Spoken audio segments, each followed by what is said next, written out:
मी एखादी गोष्ट केली आणि ती माझ्याकडून परफेक्ट झाली असं कधी होत नाही बरं का. नेहमी काही ना काही राहून जातं. काय ते पुढे सांगतेच. त्याआधी देवांची छान अशी पूजा करून घेतली होती आणि आज उपवासही सुटले होते, त्यामुळे मस्त देवांना स्नान वगैरे घालून पूजा केली.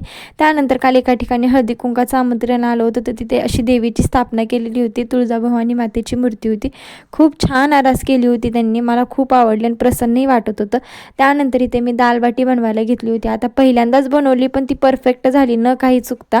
नाहीतर असं होतं ना, नेहमी काहीतरी वेगळं बनवायला गेले तर कुठंतरी फसतं.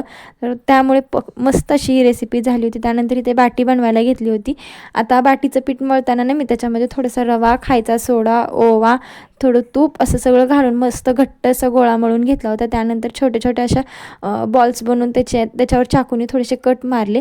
बघा किती सुंदर झालेत ना. त्यानंतर मी कढई मस्त गरम केली होती. 15 मिनटं प्रीहीट व्हायला ठेवली होती. त्याच्यानंतर ही चाळण तूप लावून त्याच्यामध्ये ते जे बाटी केले होते ते टाकून मस्त उकडून घेतले.